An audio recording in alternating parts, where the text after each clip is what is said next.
अगर दलितों का आरक्षण मिल रहा है तो वो 10 सालों तक होना चाहिए, उसको बढ़ाना नहीं चाहिए था। अंबेडकर बोलते थे कि भारत के संविधान के अकॉर्डिंग चलना चाहिए, फिर क्यों संशोधन किया। नेहरू कहते थे कि मैं अंबेडकरवादी हूँ, तो भारत रत्न अपने आप को पहले क्यों दे दिया, उनको क्यों नहीं। 70 सालों से इस देश में दलित शोषित वंचित क्यों है। गांधी अपने बाप और दादा से भी ज्यादा तेज चल रहे। वहाँ पर WWF नहीं हो रहा था, वहाँ पर चल रहा था संसद की कार्रवाई। कुल भाजपा वाले बहुत बड़े संविधान विरोधी हैं, ऊंचे पैजामे वालों का वोट चाहिए। देखिए, धक्का मुक्की करने वाले में पहले ये समझ होनी चाहिए कि भारत के संविधान के अकॉर्डिंग जब भारत का संसद चलाया जाता है तो वहाँ प्रोटेस्ट करने वालों के बीच में नहीं जाते। आप दूसरे रास्ते से पूरी सिक्योरिटी पूरा दूसरा रास्ता दे रही है, फिर भी वो दूसरा रास्ता ना चुनकर राहुल गांधी तो महाराज है, युवाओं के बड़े, मैम युवा नेता नहीं है वो, मतलब कांग्रेस के युवराज है। अब उनको लग रहा नहीं मैं तो यहीं से जाऊंगा, अब यहीं से जाऊंगा, धक्का मारता हुआ जाऊंगा, लाठी चला। राइट है मैम, राइट कहाँ राइट आता है? आप ये बताइए कि किसी को मारना राइट आता है, कहीं दंगे करना राइट आता है? आप वहाँ जा रहे एक बुजुर्ग सांसद पर दोनों जने चढ़ रहे और उनको मार रहे और कह रहे कि नहीं हम तो लोकतंत्र बचाने निकले हुए। डंडे लेके तो भाजपा वाले। मैम, लाठी डंडे नहीं थे, वो बैनर और पोस्टर थे। पहले ये जानकारी रखिए कि संसद में पेन ले जाना भी पूरा होता है तो वो चेक होता है, और आप लाठी और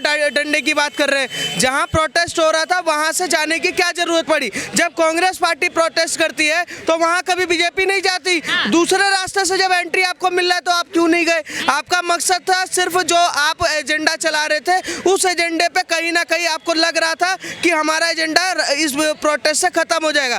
इस देश में अंबेडकर के नाम पर कई पार्टियां बनी हुई है, कहते हैं कि हम अंबेडकरवादी हैं, हम अंबेडकर के विचारों पे चलते हैं। मुझे बताइए कि अंबेडकर के विचार क्या थे? अंबेडकर कहते थे कि इस देश में जो भारत का विभाजन हुआ है धर्म के आधार पे हुआ है, जब तक इस देश से पूरे मुसलमान वहां नहीं चले जाते और वहां से पूरे हिंदू नहीं आ जाते तो वो नहीं होता। उन्होंने ये बात बोली थी कि अगर दलितों का आरक्षण मिल रहा है तो वो 10 सालों तक होना चाहिए, उसको बढ़ाना नहीं चाहिए था।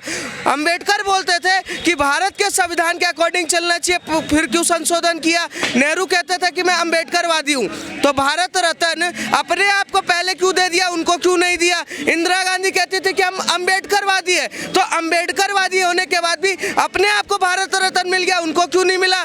खुद यहाँ पर राहुल गांधी के पिताजी कहते थे कि हम अंबेडकरवादी है, मरने के बाद उनकी माताजी उनको रत्न दे देती है, उनको क्यों नहीं मिलता। सवाल उठता है कि अंबेडकर के विचारों पे तो चल रहे, पर अंबेडकर की जो देश में विचार है क्यों उस पर काम नहीं करते? बस नाम लेकर राजनीति करना है। आप अंबेडकर चुनाव हरवा दो, आप अंबेडकर के जीवन स्थान को खत्म करने की कोशिश करो, आप अंबेडकर को जो चुनाव हरवाता है उसको पद्म भूषण देने का काम करो, और फिर कहते हो लोकसभा और संसद में खड़े होकर कि हम तो अंबेडकर की विचार की लड़ाई लड़ रहे हैं, हम अंबेडकरवादी हैं। आप अंबेडकरवादी हो तो 70 सालों से इस देश में दलित शोषित वंचित क्यों है?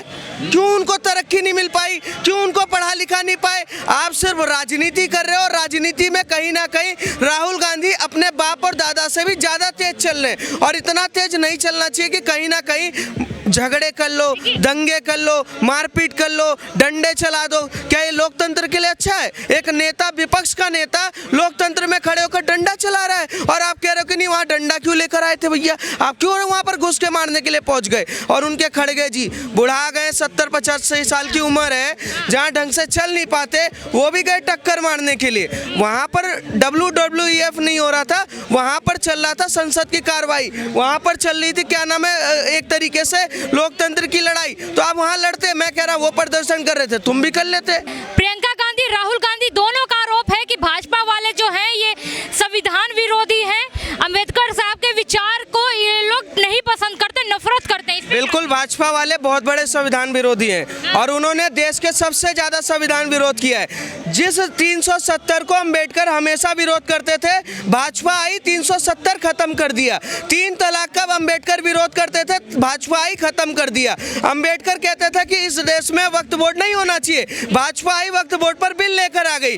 अंबेडकर कहते हैं कि इस देश में मुस्लिम पर्सनल लॉ बोर्ड नहीं होना चाहिए, भाजपा आई उस पर कार्रवाई करना चालू कर चुकी है। तो यही कहते हैं ना कि आप अंबेडकर के विचारों से आपने पता नहीं क्या क्या कर दिया। ऊंचे पैजामे, लंबे दाढ़ी और टोपी वालों के चक्कर में आप इस देश में Muslim personal law board, communal violence, और उसके बाद हज पे सब्सिडी, वक्फ बोर्ड, पता नहीं क्या क्या बना रहे हो, जो कि बांग्लादेश में भी नहीं, अफगानिस्तान में भी नहीं है, पर भारत में होगा। क्यों? क्योंकि ऊंचे पैजामे वालों का वोट चाहिए। अच्छा, प्रियंका गांधी शेयर करते हुए कहा है कि ये देखिए हम जो प्रोटेस्ट कर रहे हैं कितने शांतिपूर्वक से कर रहे हैं, और एक भाजपा गुंडागर्दियों की तरह जो प्रोटेस्ट कर रहे हैं वो देख लीजिए। मैम वो उनका प्रोटेस्ट अभी आपको दिखा देते हैं ना, आप एक बार देखिएगा। उनका प्रोटेस्ट 1984 में हुआ था, ठीक है। एक बार उन्होंने प्रोटेस्ट किया था 1949 में, जब सरदार पटेल जी प्रधानमंत्री बन रहे थे तो उनको हटाकर नेहरू जी आगे कूद गए कि मैं बनूंगा प्रधानमंत्री। उनका प्रोटेस्ट आप उठाइए, देखिए ना कि उन्हीं के कार्यकाल में लगातार दंगे होते थे, उन्हीं के कार्यकाल में बम फटते थे, उन्हीं के कार्यकाल में आतंकवादी याकूब मेमन जैसे ये लोग पाले जा रहे थे, उन्हीं के कार्यकाल में प्रधानमंत्री से कश्मीर का अलगाववादी आतंकवादी फोटो खिंचाने आ जाता था। ऐसा प्रोटेस्ट करते थे। अब नरेंद्र मोदी के टाइम पे उनके पिछवाड़े पे कहीं ना कहीं डंडे पड़ रहे हैं, कहीं ना कहीं गोलियां चल रही हैं उन पर। तो यही फर्क होता है कि प्रोटेस्ट दिखावे का नहीं होना चाहिए, प्रोटेस्ट का परिणाम भी होना चाहिए। पर देखिए पूरे देश में प्रोटेस्ट हो रहा है, अमित शाह जो भी बयान दिए हैं, तो क्या आपको नहीं लगता कि उनको माफी मांग लेनी चाहिए? मैम अमित शाह ने बिल्कुल सही बात बोली है और बयान डंके की चोट पे दिया है। उन्होंने ये बयान दिया है कि अंबेडकर का नाम लेकर राजनीति करने वाले लोग जो दुकान चला रहे, मोहब्बत की दुकान चला रहे हैं, उन्होंने अंबेडकर के नाम पर क्या किया कि भारत के संसद में सेंट्रल हॉल में बीजेपी की सरकार आती है तब जाके अंबेडकर की फोटो लगती है। जब 1990 के बाद बीजेपी की सरकार आती है जनसंघ के साथ, तब जाके उनको भारत रत्न मिलता है। जब भाजपा की सरकार आती है तो उनके 5 जीवन स्थल को कहीं ना कहीं बीजेपी की सरकार उसको विकसित करती है। भाजपा की सरकार में अंबेडकर को हमेशा न्याय मिला है और हर महापुरुषों को न्याय मिला है, चाहे सुभाष चंद्र बोस हो, चाहे भगत सिंह हो, चाहे सरदार वल्लभ भाई पटेल हो, चाहे अंबेडकर हो। पर इनके राज्य में सिर्फ नेहरू देश आजाद करा रहे थे।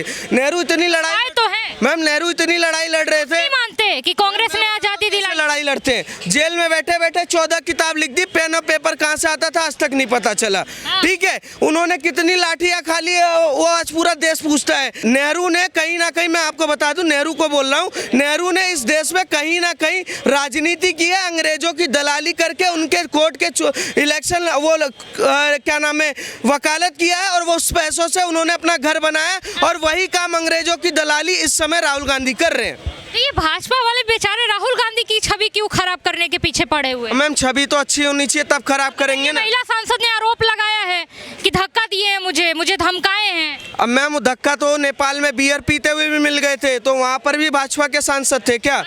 सिगरेट पीते, बीड़ी पीते हुए नशेड़ी। और उसके बाद मैम अमेरिका में क्या नाम है आपको पता नहीं है, ड्रग्स पकड़े गए थे, अटल बिहारी वाजपेयी ने छुड़वाया था उनको। छवि उनकी नशेड़ी और गजेड़ियों वाली है।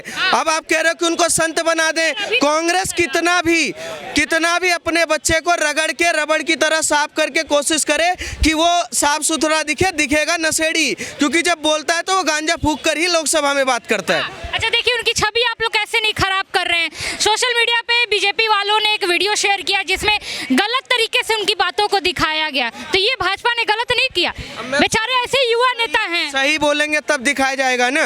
अब पता नहीं किसने एडिट कर दिया, हमें तो ये नहीं पता, पर हम राहुल गांधी को जानते हैं जो चील कौओं को नौकरी देने की बात करें, जो लीटर को आटा में तौलने की बात कर दें, ठीक है, जो यहाँ तक कि इस देश में कह दे कि हम खेतों में टाइल लगवा के आलू उगवाएंगे। अब वो मैकडॉनल्ड्स को इतना बड़ा आलू दे देंगे कि साल भर उससे बर्गर बनता रहेगा। अब ऐसे लोगों की आप बात करोगे तो छवि उनकी खुद ही बिगड़ी हुई है। अब नरेंद्र मोदी की बिगाड़ो ना, नरेंद्र मोदी की एक बार बिगाड़ के देखो, ऑटोमेटिक वो जनता खुद सुधारने आ जाती है कि ऐसा कर ही नहीं सकते। पर जब राहुल गांधी की बिगड़ती है ना तो कांग्रेस के कार्यकर्ता है नहीं किया होगा। चलिए चील कौए की आपने बात करी, प्रधानमंत्री जी ने भी तो बोला था कि जो युवा है हमारे पकौड़े तले, रोजगार का ये भी एक जरिया। मैम एक बात बताइए, क्या पकौड़े तलना, अखबार बेचना या उसके बाद सड़क पर ऑटो चलाना, क्या उससे परिवार नहीं चलता?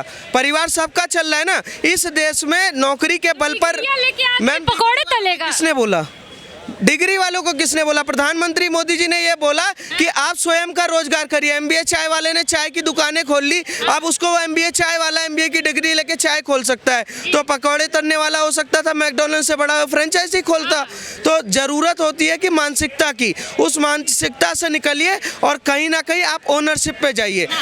अच्छा जो शिकायतें दर्ज हुई है, क्या लग रहा है कि कितनी सच्चाई है? राहुल गांधी ने जो शिकायत दर्ज कराई है या उधर से भाजपा की तरफ से जो शिकायतें दर्ज हुई है? अब मैम राहुल गांधी खुद ही बता रहे हैं। अब राहुल गांधी से आप पूछ लीजिएगा कि वहाँ पर क्यों लड़ने गए थे। अब जब पुलिस उठा के ले जाएगी फिर कांग्रेस वाले कहेंगे लोकतंत्र की हत्या हो गई। और मैं साफ सीधी बात बोलता हूँ कि राहुल गांधी भारत के संविधान को मानने निकल जाए, वो लाल किताब लेके ना निकले कि लाल किताब पे बाहर तो दिखता है कि संविधान लिखा हुआ है और अंदर कोरा पेपर होता है, तो उसको संविधान ना माने। यहाँ देश में अंबेडकर का संविधान चलता है, सोनिया गांधी का संविधान नहीं चलता। आखिरी सवाल के साथ खत्म करती हूँ। अमित शाह जी से इस्तीफा मांगा जा रहा है, मांग हो रही है कि जिस तरीके से अंबेडकर का अपमान हुआ है हम सहन नहीं करेंगे, उनको इस्तीफा देना चाहिए। अमित शाह इस्तीफा तो देंगे नहीं, मुझे लग नहीं रहा है। हो सकता है कांग्रेस पार्टी को गायब ना कर दे पूरी तरीके से, क्योंकि चाणक्य है मैम, गुंडागर्दी नहीं है, वो हैकर है। पता कैसे? वो जनता का दिल हैक कर लेंगे और कहीं पता चले दिल्ली के चुनाव में फिर से कांग्रेस साफ। कांग्रेस पहले जमीनी स्तर पर जाकर अपनी गलतियां सुधारे, 1984 से लेकर हर चीज का वो सुधारे। जिस तरीके से तुष्टीकरण में उसने देश को कहीं ना कहीं बांटा है, जातिवाद में बांटने का काम किया है। जिस दिन कांग्रेस इस चीजों से पीछे हटेगी उसी दिन कहीं ना कहीं कांग्रेस सही होगी। एक बार कांग्रेस अपने पार्टी से राहुल गांधी, प्रियंका गांधी, सोनिया गांधी को बर्खास्त कर दे, मैं कह रहा हूँ कांग्रेस सुधर जाएगी। सुधर जाएगी बिल्कुल। अभी भी तो सुधरी है मैम, सुधरी हुई है तभी तो आपको दिख रहा है, तभी तो लड़ाई। जमीन से जुड़े नेता बन गए हैं राहुल गांधी, इतने साधारण जीवन व्यतीत कर रहे हैं, उसके बाद भी आप बोल रहे हैं। मैम लिट्टी चोखा खा रहे हैं तो वो साधारण जिंदगी थोड़ी ना हो जाती है। आप ये बताइए, उस राहुल गांधी की आप बात कर रहे हैं, बचपन में जो प्लेन में बैठकर केक काटता था, ठीक है, वो राहुल गांधी जो संसद में 3 लाख रुपए का जूता पहन कर आते हैं, 30,000 रुपए का टी शर्ट पहनते हैं। वो मैम 300 का कहाँ पहना? वो जो सफेद टी शर्ट पहन के घूमते हैं वो 30,000 का है। चप्पल तक खरीदने के पैसे नहीं थे, मोची के दुकान में चप्पल सिलवा रहे हैं। अरे मैम, मोची नहीं बने, ये शुक्र मनाइए कि दिल्ली के देश की जनता ने ऐसा काम कर दिया है कि कहीं ना कहीं मुझे लग रहा है कि राहुल गांधी बस मोची नहीं बने, अगर अगला चुनाव हार गए तो कहीं ना कहीं इटली की तरफ रवाना होंगे।